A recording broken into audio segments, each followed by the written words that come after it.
Everybody, and welcome back. Today we're going to do a light dive into polars versus pandas. There's a lot of kind of buzz around polars, the speed of polars. Will it take over pandas? Will pandas even still be used in a few years once everybody kind of migrates to polars? So I'm going to do some side-by-side comparison, walk through what that looks like on one of my data sets, and then we can kind of make some educated decisions from there. So polars, if you're not familiar, it's like pandas, but there's a little bit of, I want to say a little bit better. It's written in Rust. It's really fast. It's written to be fast. It has lazy evaluation, lazy loading. It has kind of multi-threaded parallel execution. There's a lot of things that you really want in a big data tool, and it's the new shiny kid on the block, right? Pandas has been out for a while. Uh, Panda's been my go-to forever. If I'm in Python, if I go back to my R days, I lived in the tidyverse. Shout out to Hadley Wickham. Kind of, grew up on those method chaining and kind of the really nice functional programming style that lets you do data analysis pretty easily. So it's nice to see something new and fresh and kind of being redesigned. And there's also still probably a need to keep pandas around for a little while longer. So that being said, you can see that I'm using data sets. I'm using a data set from the Ondoriyan Empire. The Ondoriyan Empire, the Ondoriya data set is a side project of mine that I've just kind of been working on. So I'm going to use some of that sample data. You can find it if you're interested on at ondoriya.com. It kind of tells you a little more about the data set. So I'm going to use a historic people CSV. The people CSV is about 1.4 million records-ish. And then households breaks down in groups, people. And then there's 200 regions that groups people and household by region on this kind of mythical planet that exists somewhere in my mind. So I'm going to read in, after I do all my imports, we're going to read in things and we're going to look at the time it takes to execute and kind of what's going on. So in this first block, we're just going to do read ins, right? We're going to read in the people, we're going to read in the households, and we're going to read in regions. And then I'm going to give a time. So you can see I've already ran it before. The last time was 2.3 seconds. I'm going to do it again. We're looking at 2.5. My last polars was 0.06. Might be a little long. Nope, 0.07. So you can see right out the gate, as we're loading in these data sets, Pandas is a little behind. Pandas is at 2.5 seconds, and polars is sub-second. And not just sub-second, but 0.07th of a second to read in the same data that was read in by pandas. And you can see I didn't change any file paths, so we're definitely reading the exact same data. I could hit this a couple times and we can see, it always depends on the machine, right? What's it going to and what's it's giving up and not giving up as far as, the interrupt requests and things. But if I keep pushing this, you're looking at 0.04, 0.03, 0.04, 0.03. If I keep running this, 1, 1, 1, 1. So at the absolute best of them running, probably hitting some cache here, right? I get 1.03 and I get 0.03. Expound that up to billions and billions of rows, and you can see that there's a little bit of a difference there. The next comparison, we're not doing a lot here. Okay, so in pandas, I am grouping by some things and just kind of doing some aggregations. And I'm going to do the same thing in polars. You can see the different ways that you can do this. So you're doing a little bit of subsetting here, indexing, right? Group bys, aggregation down here. I'm just using the filter and then the group by, and then the ag, just straight method chaining. If I run the top one, I'm going to run it a few times so we can get a good check. So 0.07, 0.07, that's about where we're running-ish. 0.07s, if I go down here to polars in this case, 0.06, there's a 0.02, 2, 2, 2, 1, 1, 1, 1. So we're still faster, right? I mean, we're still, both are sub-second, very sub-second. But again, extrapolate up to billions and billions of rows, and you kind of get some time back here. The next thing we're going to do is get a little more deeper here. We're going to combine some data sets now. So we're using Pandas merge, and you can see I'm merging households, I'm merging regions, and then I'm grouping by the current faction and the household type, and then doing some aggregations.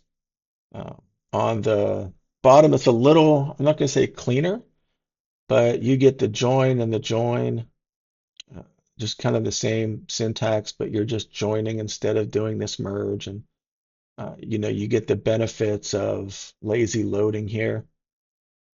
So we're going to run this as well. We're going to run these two. So I'm going to run this a couple times again. 0.8, 0.6, 0.5, 5. Looks like we're settling in at 0.5, about half a second, which is still good. We're going to run this one. We're going to run this. It looks like we're going to settle in here around 0.1, maybe a little less, 0.09, 0.12, 0.09, 0.08. Okay, so, we're kind of getting that. There's a 0.5 here and there's a 0.1 here. Even the first runs are pretty big. Time comparison before it starts really utilizing some things behind the scene to make it quicker. Looking at pandas, string operations now. Now I'm doing contains, looking for things, and then kind of doing some indexing here and group or aliasing and group buying. Basically, try to do this just string based so that you can see, what's the operation on this. We're not doing things that have good clean indexing and good clean joining. We're just searching for things in the string. So pandas again is still faster. It's a 0.4, a 0.3, a 0.3, a 0.3. I go over here to polars. I get 0.2 and then a bunch of sub-seconds. So the first one here was 4. This one down here was 2. For the first one, you can see that it's kind of quicker out the gate. And then, we look at the lazy loading here, lazy evaluation, a really good example of it. So whenever you have pandas queries, they do this. You have this data frame and the group by and the ag, it just loads everything immediately. And then down here, and I'm not timing these two, I just wanted to show you the difference. Down here, you have this kind of lazy evaluation where it doesn't materialize anything or execute it until you do this dot collect, right? Kind of think of a lot of the ORMs, EF Core or SQL Alchemy have that same kind of thing where you can kind of put the filters and everything on there, and then it kind of builds that execution or that graph. And then when you fetch all, or you, in this case, collect, it's going to execute and then materialize everything and filter it out. So what does that mean? Does that mean that Polars wins? Is it just over, right? Is it's faster? Is it better? Is it just okay? We need to switch everything to Polars. Well, let's devil's advocate for a second, right? Because this isn't a pandas or Polars is better than pandas kind of show. This is a which one's better for your workflow and where should you use it or where shouldn't you use it, right? I think every tool has a purpose, and think about the little bit of both here. So Pandas has 15 plus years of ecosystem. So many things are built specifically for Pandas data frame. So Seaborn, right? Plotly, scikit-learn takes Pandas directly. If you run Polars, there is an extra step, right? But you still can to Pandas data frame. So it's one extra step. but that is overhead. So, you have to determine if the overhead to convert everything to Pandas data frames before you do the next step, did you save enough on the front?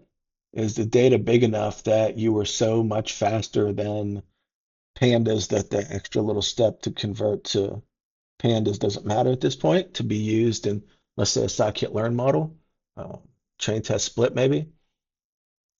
The other part of this you have to think about is in an industry, retraining costs money, right? What's the good business case to switch from pandas to polars?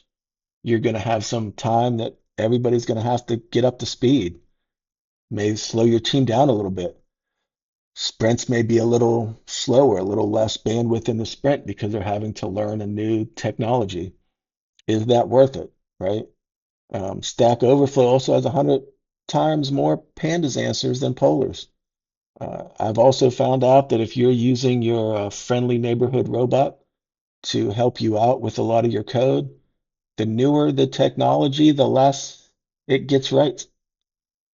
Right? It's being trained on these models, and sometimes these models don't have the newest, latest, and greatest in there. So, that's one of those things where maybe it's worth to give it a little bit since you have enough resources in case you get stuck. The other thing is, for data sets less than 100 megs, who cares? Right? If I get 100 lines in something, if I'm doing some EDA on something tiny, Pandas works just as good as Polars. So even if you have 20, 30,000 rows or 50,000 rows, if somebody just throws you a CSV and says, hey, peek at this data and tell me something, you can pull Pandas out. It's not going to make a difference, right? You don't see the big Polars difference until you start getting into ETL, ELT pipelines, until you're really grabbing larger data sets. So Panda simplicity wins for quick analysis. So here's my honest feedback. Don't rush out to replace pandas everywhere, right? If you have old code that's running pandas, that's fine. You don't have to go rewrite the entire system. If you're working with a small data set and you have pandas in your back pocket, keep using it. If there's plotting work to be done and you don't want to convert every few seconds to a pandas data frame and then polars and pandas and bounce it all over the place, and use pandas. Your team's a pandas expert. Project has tight deadlines. Don't make your engineers learn something on the fly and your sprint ends tomorrow, right? That's not how we want to keep them coming back to work the next day. If you're using libraries that expect pandas and that's just your comfort zone, scikit-learn and friends, use that. And then doing exploratory data analysis in notebooks. Pandas is still a little bit up here. It's kind of meant for that EDA where Polish is a little more structured and there's a little bit more to it. Consider Polars when data is large. If you got a data set that's greater than a gig or 10 gigs, we work with the NPES data in class to play around with this about 10 gigs of data. I'm not grabbing pandas on 10 gigs of data unless I'm going to do something else and come back later. So when performance matters, it's my go-to grab is polars. Building data pipelines. If I'm building a data pipeline and that speed matters and that compute matters and I'm trying to save, maybe I'm in Azure and I don't want to go up to the next bump up on compute, right? I just need something that kind of works really good for the compute that I have. I might grab polars there. If I'm working with structured, clean data, I may grab polars. And then starting new projects. Just because I have polars in my back pocket and I'm doing something new, I'm going to grab it. I'm comfortable with it enough now.